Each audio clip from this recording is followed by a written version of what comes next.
నమస్తే folks, welcome to my channel. Folks, అర్థం చేసుకోకుండా ఎవరిని ఎంచుకోకు, అపార్థం చేసుకొని ఎవరిని దూరం చేసుకోకు. అసలు ఈ మాట చెప్పడానికి గల కారణం పూరి జగన్నాథ్ విషయమే. టాలీవుడ్ లో మీకు ఇష్టమైన డైరెక్టర్ ఎవరంటే 10 మందిలో సగానికి సగం పూరి జగన్నాథ్ పేరు చెబుతారు. అంతేకాకుండా ఒక పక్కన రాజమౌళి, మరో పక్క పూరి ఫోటోస్ ని పెట్టి వీరిద్దరిలో ఎవరు గ్రేట్ డైరెక్టర్ అంటే పూరికే జై కొడతారు. ఎందుకంటే పూరి మార్క్ అలాంటిది. ఏళ్లకి ఏళ్లు సినిమాలు తీయడం, 100 కోట్ల బడ్జెట్ పెట్టాడు కాబట్టి. ఇక బాహుబలి రచయిత రాజమౌళి తండ్రైన విజేంద్ర ప్రసాద్ గారు తన ఫోన్ స్క్రీన్ ప్రొఫైల్ లో పూరి ఫోటోని పెట్టుకున్నారంటే పూరి పెన్ పవర్ ఎలాంటిదో మనం అర్థం చేసుకోవచ్చు. అలా అతి తక్కువ సమయంలోనే సినిమాని పూర్తి చేసి బాక్సాఫీస్ వద్ద రికార్డులని సృష్టించే డైరెక్టర్ గా అతను తన మార్క్ ని క్రియేట్ చేసుకున్నారు. కానీ ప్రతిరోజు మనది కాదన్నట్లు పూరి ఇప్పుడు తన కెరియర్ లో అత్యంత క్లిష్టమైన దశని ఎదుర్కొంటున్నాడు. అలా ఒకప్పుడు పూరి జగన్నాథ్ సినిమా వస్తుందంటే రేడ్ వర్గాల్లో ఆ సినిమా హాట్ కేక్ లా అమ్ముడుపోయేది. ఇక ఇస్మార్ట్ శంకర్ తో తన సెకండ్ ఇన్నింగ్స్ ని స్టార్ట్ చేసిన పూరి ఆ తర్వాత విజయ్ దేవరకొండతో తీసిన లైగర్ పై భారీ అంచనాలని పెట్టుకుని పాన్ ఇండియా లెవెల్లో రిలీజ్ చేయగా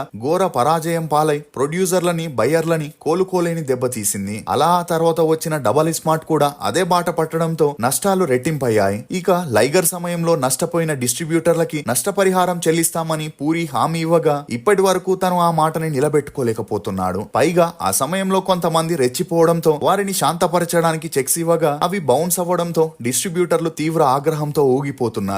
ఇక ఇదిలా ఉంటే ప్రస్తుతం టాలీవుడ్ లో రీ రిలీజ్ ల ట్రెండ్ నడుస్తుండగా కొత్త మూవీస్ కంటే రీ రిలీజ్ మూవీసే ఎక్కువగా వసూలు చేయడంతో పూరి జగన్నాథ్ డైరెక్ట్ చేసిన పోకిరి మూవీని మే నెలలో భారీ ఎత్తున రిలీజ్ చేయాలని ప్లాన్ చేయగా ఓవర్సీస్ రైట్స్ కూడా ఫ్యాన్సీ రేట్స్ కి అమ్ముడుపోయాయి. అయితే పాత బకాయిలు చెల్లించేంత వరకు పూరికి సంబంధించిన ఏ సినిమాని థియేటర్ లో ప్రదర్శించకూడదని డిస్ట్రిబ్యూటర్ యూనియన్ నిర్ణయించింది. ఇక ఈ గొడవలు ఎక్కువ అవ్వడంతో పూరి నుంచి కూడా ఎటువంటి హామీ రాకపోవడంతో పోకిరి రీ రిలీజ్ ని నిలిపివేసి ఆ మూవీ ప్లేస్ లో అతిథి మూవీని విడుదల చేయడానికి ఏర్పాటు జరుగుతున్నట్లు తెలుస్తుంది. అయితే ఇప్పటికే పూరి జగన్నాథ్ చేసిన చాలా మూవీస్ ఫ్లాప్ అయి అప్పుల ఊబిలో కూరుకుపోవడంతో ఎలాగైనా దాన్ని ఓవర్కమ్ చేయాలని విజయ్ సేతుపతితో స్లమ్ డాగ్ 33 టెంపుల్ రోడ్ అనే మూవీని నిర్మిస్తుండగా ఇప్పుడు పూరిపై అనాధికార నిషేధం విధించడంతో ఈ న్యూస్ ఇప్పుడు అన్ని చోట్ల హల్చల్ అవుతుంది. నిజంగానే పూరి జగన్నాథ్ ని ఇండస్ట్రీ నుండి బ్యాన్ చేయబోతున్నారా? పూరి తన ఆస్తుల్ని పోగొట్టుకోవడానికి గల కారణాలేంటి? పూరికి చార్మికి ఉన్న సంబంధం వల్లే పూరి తన మార్కుని పోగొట్టుకున్నాడా అనే నమ్మలేని నిజాల్ని ఈ వీడియోలో చెప్పడానికి నేను ప్రయత్నిస్తాను. మీరు మాత్రం ఈ వీడియోని పూర్తిగా చూడండి. వివరాల్లోకి వెళితే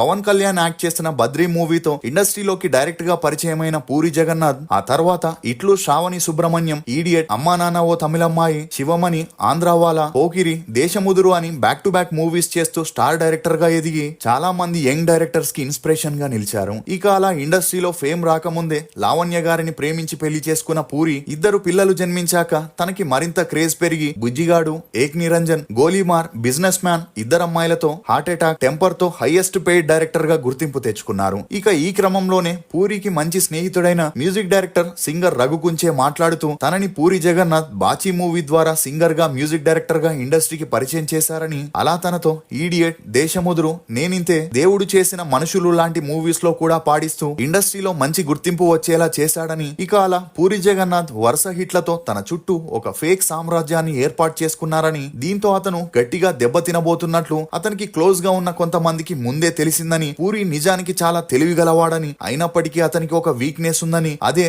అందరినీ గుడ్డిగా నమ్మేసి అతి చనువు ఇస్తాడని. ఉదాహరణకి నేను మ్యూజిక్ డైరెక్టర్ గా చేసినప్పుడు నేనేదైనా పాట కంపోజ్ చేసి వినిపిస్తే ఓసారి వినేసి బాగుంది, ఫైన్ అంటాడని, ఇక అలా ఆ పనిలో వేలు పెట్టడని, ఆ పాటలో ఫ్లూట్ కావాలి, డ్రమ్ కొట్టాలి, ఇలాంటివేమీ చెప్పడని. చెప్పకపోవడం తప్పని నేను అనడం లేదు గాని అలా అడగకపోతే జీవితంలో కొన్ని మిస్టేక్స్ ఏర్పడి ఓవర్ గా డిపెండెంట్ అయిపోతామని, అదే ఇప్పుడు అతని కొంప ముంచింది అని. అలా ఆ టైంలో నువ్వు తప్పు చేస్తున్నావని ముందే చెప్పాను గాని జాగ్రత్త పడాల్సిన టైం అప్పటికే దాటిపోయి పెద్ద నష్టం జరిగిపోయిందని, ఈ నష్టం వల్ల చాలా ఇబ్బంది పడి అప్పుల్లో కూరుకుపోయి నెలకి 50 లక్షల వడ్డీ కట్టే పరిస్థితికి వచ్చాడని. ఇక అలా ఒక స్టేజ్ లో డబ్బులు కట్టడం కుదరక తను పవన్ కళ్యాణ్ ఇంటి పక్కనే ఆశగా కట్టుకున్న ఆఫీస్ ని, ఇల్లుని అమ్మేసి అప్పుల్ని కట్టేసి మళ్ళీ అదే ఆఫీస్ ని అద్దెకు తీసుకుని హార్ట్ అటాక్, టెంపర్ సినిమాల్ని డైరెక్ట్ చేశాడని. పూరికి పడడం లెగడం కొత్త కాదని, ఈ జర్నీలో అతను ఏ రోజు మెంటల్ గా డిసప్పాయింట్ అవ్వలేదని రఘు కుంచే చెప్పుకొచ్చారు. ఇక ఇదిలా ఉంటే ఎప్పుడైతే పూరి జగన్నాథ్ హిందీలో అమితాబ్ బచ్చన్ ని, చార్మిని హీరోయిన్స్ గా పెట్టి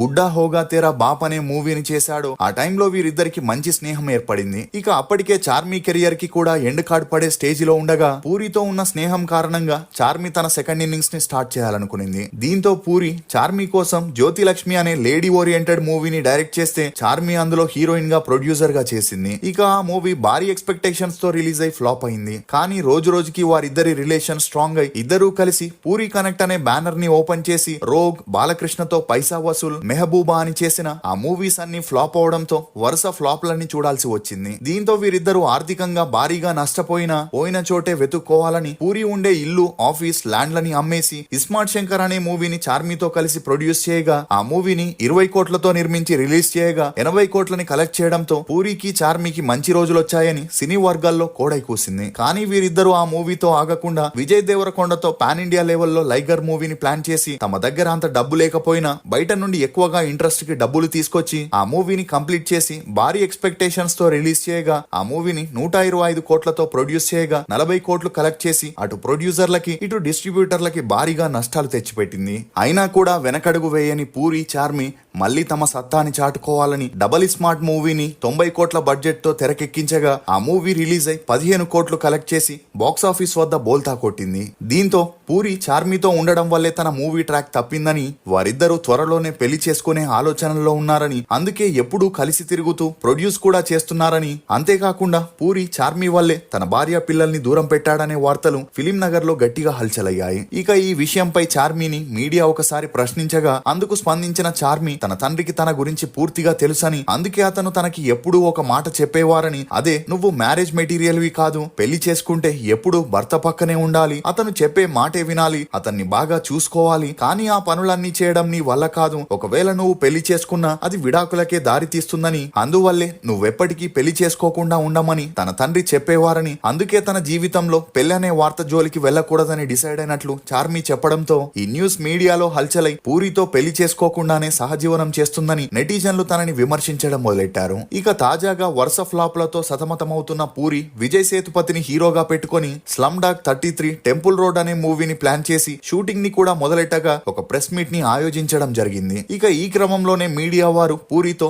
చార్మి రిలేషన్ గురించి అడగ్గా అందుకు పూరి స్పందిస్తూ చార్మి 13 ఏళ్ల వయసులో ఉన్నప్పటి నుండి తనకి తెలుసని, గత 20 ఏళ్ల నుండి మేమిద్దరం కలిసి పనిచేస్తున్నామని, ఒకవేళ నేను 50 ఏళ్ల వయసున్న మహిళతో గాని లేదా లావుగా ఉన్న మహిళతో కనిపిస్తే ఎవరికి ఎలాంటి అనుమానాలు వచ్చేవి కావని, ఇక్కడ సమస్య ఏంటంటే చార్మికి పెళ్లి కాలేదు కాబట్టి అందరూ మా మధ్య ఏదో ఉందనుకుంటున్నారని, ఇప్పటికైనా మారండి, ఆకర్షణ ఎక్కువ కాలం నిలబడదు, స్నేహం మాత్రమే శాశ్వతమని, తామిద్దరి మధ్య కేవలం స్నేహం, ప్రొఫెషనల్ గానే సంబంధం ఉందని క్లారిటీ ఇచ్చినా కూడా వీరిద్దరి మధ్య రిలేషన్ గురించి మాత్రం గుసగుసలు ఆగట్లేదు. ఇక ఇదిలా ఉంటే ఒకప్పుడు స్టార్ డైరెక్టర్ గా, ప్రొడ్యూసర్ గా పూరి ఒక మూవీ చేస్తున్నాడంటే ప్రభాస్, జూనియర్ ఎన్టీఆర్, అల్లు అర్జున్, పవన్ కళ్యాణ్ లాంటి వారు పూరితో పనిచేయడానికి ఎగబడేవారు. కానీ తను చేసిన మిస్టేక్స్ వల్ల 2015 నుండి సక్సెస్ కోసం పాకులాడే పరిస్థితి వచ్చింది. అయితే ఇప్పుడు కుంభస్థలాన్ని కొట్టాలని డిసైడ్ అయిన పూరి విజయ్ సేతుపతిని హీరోగా పెట్టి స్లమ్ డాగ్ అనే పాన్ ఇండియా లెవెల్ మూవీని 100 crores బడ్జెట్ తో ప్లాన్ చేసి షూటింగ్ ని కూడా స్టార్ట్ చేశారు. ఇక ఇదిలా ఉంటే పోకిరి మూవీని రిలీజ్ చేసి అలా వచ్చిన డబ్బుతో స్లమ్ డాగ్ మూవీని కంప్లీట్ చేయాలని ప్లాన్ చేసిన పూరికి గట్టిగా దెబ్బ తగిలిందనే చెప్పొచ్చు.